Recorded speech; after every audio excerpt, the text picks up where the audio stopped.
watching Miss Lopez. So my dear students, what are we going to do today? So we are going to do some problems based on alphabets. Now what are these problems and why they are important to study? These problems are important to study because it is part of the logical reasoning for any entrance that you give. Let that be your CLAT, your MBA, let that be your banking exams, let that be your law CET, let that be any exam, any entrance exam. If you have the topic logical reasoning, this is one particular set of questions or one topic which is going to be very important. So let's get started. Once again, welcome to Success Bureau. You are watching Miss Lopez. What are we doing in today's class? We are going to see some problems based on alphabets. Now what exactly are these problems? These problems are alpha series. Now when I say alpha series, what do I mean? So I mean that when alpha series can be in two types. It can be in the chronological order. By chronological order, I mean from A to Z as it is, as we have studied since grade 1. One, the chronological, one, the reverse one. Now in reverse one, we just have to reverse the series from Z to A. Now what needs to be understood? We need to understand that in each of the alphabet has one number each.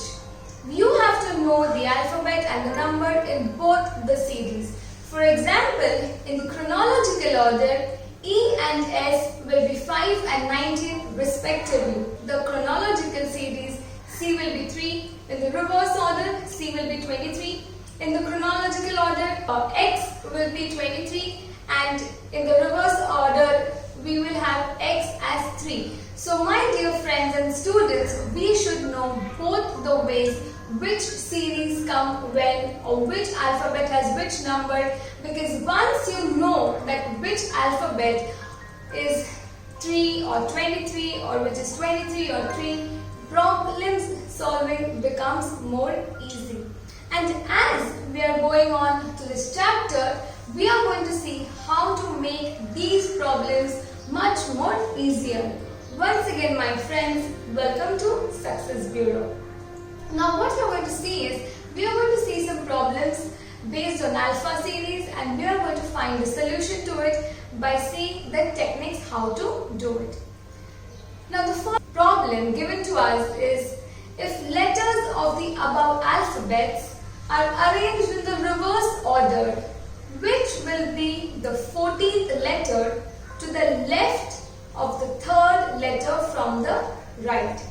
Now my dear friends, after looking at this problem, we will be like, hey Bhagwan, ये कहाँ का sum है? अभी left कौन सा, right कौन सा, कैसे करना है? And all of these thoughts will go in your head, but it's very simple.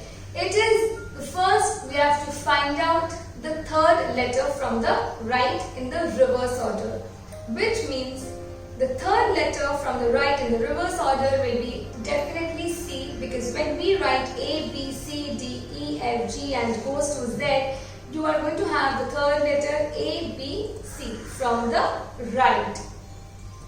Now when we get C, we are going to see which is the 14th letter left to C.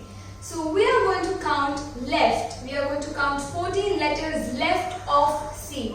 So let's get started and see what are the tricks behind this. Now my dear friends, what we see in the next slide is the numbers remain the same in the reverse order or in the chronological order.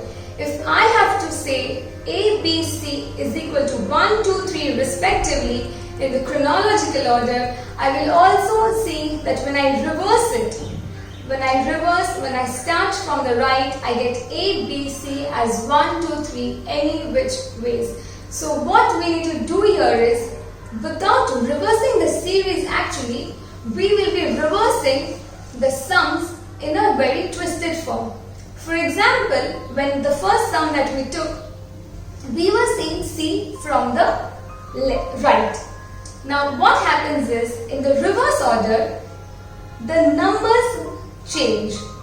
So 1, 2, 3, in the chronological order 1, 2, 3. So in the reverse order we have to go from the right, in the chronological order we come from the left. So what we have to do is, when we solve the problems, we need to solve it a little smartly.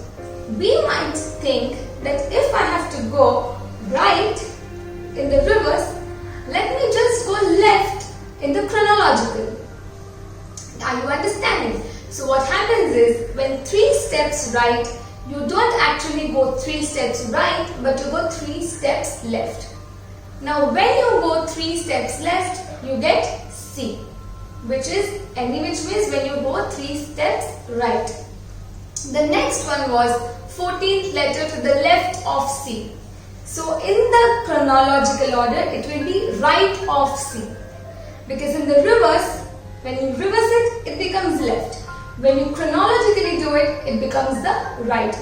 So we will not reverse the entire series. We will not reverse and write both the series, the chronological one and the reverse one. But we are just going to reverse the question that is given to us. We are going to reverse from left. If it's left, we are going to do the right. If it's right, we are going to do the left.